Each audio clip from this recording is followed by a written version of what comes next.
ይህ የኢትዮ ግዕዝ የሆሮስኮፕ ቻናል ነው። የታውረስ የህዳር ወር 2018 ዓመተ ምህረት ትንበያ የእናንተ ጊዜ ነው። የፍቅር የስኬት እና የታላቅ ውሳኔ ወር። ሰላም ሰላም ውድ እና ጽኑ ታውረሶች፣ እንኳን ወደ ቻናላችን በሰላም መጣችሁ። ይህ የኢትዮ ግዕዝ የሆሮስኮፕ ቻናል ነው። የህዳር ወር ደርሷል። እናም ለእናንተ ይህ ወር ታውረሶች ስለ አንድ ትልቅ እና ወሳኝ ነገር ነው። ትርጉም ያለው ግንኙነት እና የግል ስኬት። እስኪ አንድ ጥያቄ ልጠይቃችሁ። በሕይወታችሁ ውስጥ ለጊዜያዊ ነገሮች ቦታ ሰጥታችሁ ከቆያችሁ በኋላ አሁን ግን ዘላቂ ጠንካራ እና ትርጉም ያለው ነገር ለመገንባት ከልባችሁ የተመኛችሁበት ጊዜ አለ? በፍቅርም ይሁን በሥራ ወይ ሁሉም ነገር ወይም ምንም የምትሉበት ምዕራፍ ላይ ደርሳችኋል። አዎ ታውረሶች፣ የህዳር ወር በትክክል ይህንን የነፍሳችሁን ጥሪ ይዞላችሁ መጥቷል። ከጥልቅ የፍቅር ግንኙነት እስከ ሙያዊ ስኬት፣ ከግል ፍላጎት መሟላት እስከ ያልተጠበቁ ለውጦች ድረስ ይህ ወር በታላላቅ ክስተቶች የተሞላ ነው። ነገር ግን አንዳንድ ጥንቃቄ የሚሹ ፈተናዎችም አሉ። ይህ የኢትዮ ግዕዝ የሆሮስኮፕ ቻናላችሁ ነው። በየጊዜው አዳዲስና ትክክለኛ የኮከብ ትንበያዎችን፣ የባህሪ ትንታኔዎችንና ከመንፈሳዊ እድገት ጋር የተያያዙ መረጃዎችን ይዘንላችሁ እንደምንቀርብ ይታወቃል። ዛሬም እንደተለመደው እጅግ ጠቃሚና ልባችሁን በተስፋ የሚሞላ መረጃ ይዘን ቀርበናል። የተሻሉ የሆሮስኮፕ ትንታኔዎችን ወደ እናንተ ለማድረስ ያግዘን ዘንድ ቻናሉን ሰብስክራይብ፣ ላይክ እና ሼር ያድርጉ። ስለዚህ የህዳር ወር ምን ይዞላችሁ እንደሚመጣ በጥልቀት ለማወቅ ተዘጋጁ። ከዋክብቱ ምን እያሉ ነው? እስኪ አብረን እንመርምር።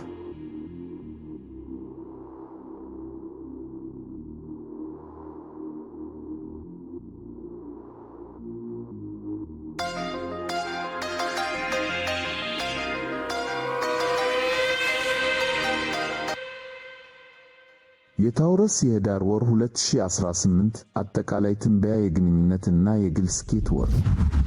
የህዳር ወር ሙሉ ትኩረቱ በግንኙነቶቻችሁ ላይ ነው። ፀሐይ በግንኙነት ቤቶቻችሁ ውስጥ ትጓዛለች። ይህ ማለት ከሰዎች ጋር ያላችሁ ትስስር ይጠነክራል። ከጊዜያዊ ለሚለው ቃል ቦታ የላችሁም። የማርስ ተጽዕኖ ከጥቅምት 25 ጀምሮ ማርስ ወደ 8ኛ ቤታችሁ የጥልቅ ግንኙነት እና የዘላቂ ትስስር ቤት ይገባል። ይህ በግንኙነቶቻችሁ ውስጥ ያለውን ስሜት እና ፍላጎት ያቀጣጥለዋል። የቬነስ ተጽዕኖ ከጥቅምት 27 ጀምሮ ደግሞ ገዥ ፕላኔታችሁ ቬነስ ወደ 7ኛ ቤታችሁ የአጋርነት ቤት ትገባለች። ይህ ደግሞ ወይ ሁሉም ነገር ወይም ምንም የሚለውን ስሜታችሁን ያጠናክረዋል። ግንኙነቶቻችሁን እንደ ኢንቨስትመንት ማየት ትጀምራላችሁ። የእናንተ ጊዜ ነው። ጥቅምት 26 ሙሉ ጨረቃ። ነገር ግን ጥቅምት 26 ቀኑ ሙሉ በሙሉ ስለ እናንተ ነው። በዚህ ቀን በምልክታችሁ ታውረስ ውስጥ የሚውለው ብቸኛው ሙሉ ጨረቃ ይከሰታል። ይህ ተራ ሙሉ ጨረቃ አይደለም፣ ሱፐርሙን ነው። ይህ ኃይለኛ ሙሉ ጨረቃ ትኩረቱን በሙሉ በእናንተ በፍላጎቶቻችሁ እና በግል ስኬታችሁ ላይ ያደርጋል። ከሌሎች ሰዎች ሐሳብ ወጥታችሁ በራሳችሁ ላይ የምታተኩሩበት ጊዜ ነው። ከሚያዝያ ወር ጀምሮ ስትሰሩበት የነበረ አንድ ትልቅ ሐሳብ ወይም ፕሮጀክት በመጨረሻ ፍሬ ሊያፈራ እና የሕዝብ ዕውቅና ሊያስገኝላችሁ ይችላል። ለሌሎች ሰዎች ከልክ በላይ ስትሆኑ ከነበረ ይበቃል የምትሉበት እና ለራሳችሁ ቅድሚያ የምትሰጡበት ጊዜ ነው። የሜርኩሪ እና የዩራነስ ፈተናዎች። ግን ጥንቃቄ! የሜርኩሪ ሬትሮግሬድ ከህዳር 1 እስከ ህዳር 20 ድረስ ሜርኩሪ ወደ ኋላ ይጓዛል። ይህ በጋራ ሥራዎች እና በውሎች ላይ አለመግባባቶችን እና መዘግየቶችን ሊፈጥር ይችላል። ስለዚህ ማንኛውንም ስምምነት ከመፈረማችሁ በፊት በደንብ አጥኑት። የዩራነስ ሬትሮግሬድ ከጥቅምት 28 ጀምሮ ያልተጠበቁ ለውጦችን የሚያመጣው ዩራነስ ወደ ምልክታችሁ ታውረስ ይመለሳል። ይህ ለ7 ዓመታት የቆየ ዑደት ከማለቁ በፊት አንዳንድ የፈጠራ እና አዲስ ዕቅዶቻችሁን ያለ ሌሎች ሰዎች ግፊት እንድታጠናክሩ ይገፋፋችኋል። ይህ የኢትዮ ግዕዝ የሆሮስኮፕ ቻናል ነው። የተሻሉ የሆሮስኮፕ ትንታኔዎችን ወደ እናንተ ለማድረስ ያግዘን ዘንድ ቻናሉን ሰብስክራይብ፣ ላይክ እና ሼር ያድርጉ።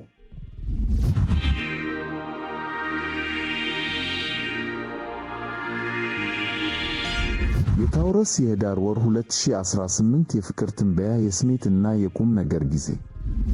በፍቅር ሕይወታችሁ ላይ የህዳር ወር የቁም ነገር ጊዜ መሆኑን ያበስራል። የስሜት ጥልቀት። ገዢ ፕላኔታችሁ ቬነስ ወደ ስሜታዊው ስኮርፒዮ ስትገባ የግንኙነትና የቁርጠኝነት ቤታችሁን ታሞቃለች። በተመሳሳይ ጊዜ ማርስ የጥልቅ ግንኙነትና የስሜት ቤታችሁን ያቀጣጥለዋል። ይህ ማለት ፍላጎታችሁ ገደብ የለሽ ይሆናል፣ እናም ልክ እንደ መለወጥ ያህል ጥልቅ የሆነ ስሜትን ትመኛላችሁ። ታማኝነት ቁልፍ ነው።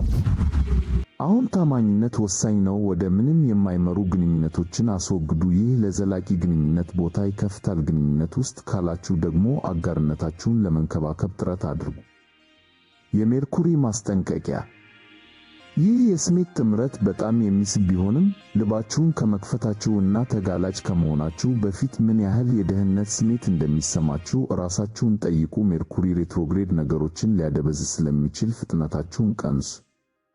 ከድሮ ፍቅረኛ ጋር ሁለተኛ ዕድል እያሰባችሁ ነው? እስከ ወሩ መጨረሻ ድረስ ቆዩ። በህዳር 17 ላይ የሚኖረው ታላቅ የውሃ ትሪያንግል የሚነደውን ፍላጎታችሁን ከረጅም ጊዜ ዕቅድና ከጤናማ አስተሳሰብ ጋር እንድታመዛዝኑ ይረዳችኋል።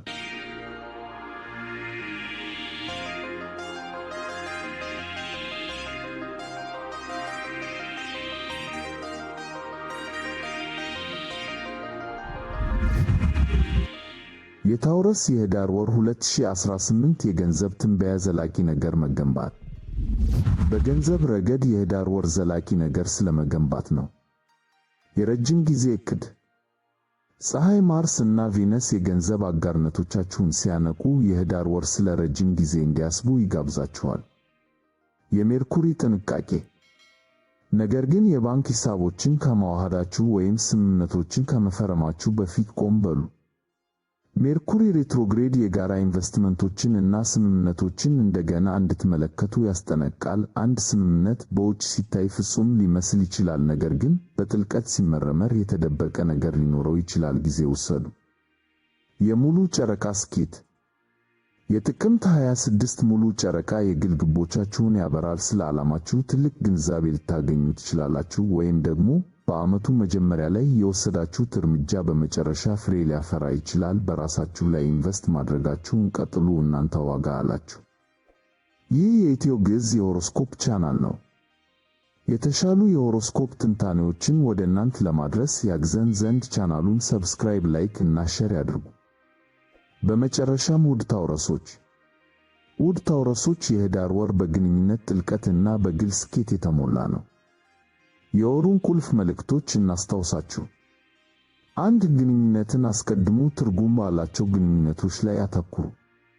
2. ለራሳችሁ ቅድሚያ ስጡ። በሙሉ ጨረቃ ጊዜ የራሳችሁን ፍላጎትና ስኬት አክብሩ።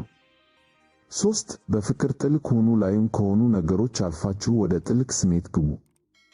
4. ገንዘባችሁን ተቆጣጠሩ። በጋራ ፋይናንስ ላይ ጥንቃቄ አድርጉ እና ዘላቂ ነገር ገንቡ። አዎ አንዳንድ ፈተናዎች ይኖራሉ፣ ነገር ግን እናንተ ታውረሶች ጽናታችሁ እና ተግባራዊነታችሁ ከምንም በላይ ነው። ይህንን ማድረግ ትችላላችሁ። ስለተመለከታችሁን ከልብ አመሰግናለሁ። ቪዲዮውን ላይክ፣ ሼር እና ሰብስክራይብ በማድረግ ቤተሰብ እንሁን። የሚገባችሁን ስኬት፣ ፍቅር እና ደስታ ሁሉ እመኝላችኋለሁ። ቸር ሰንብቱ።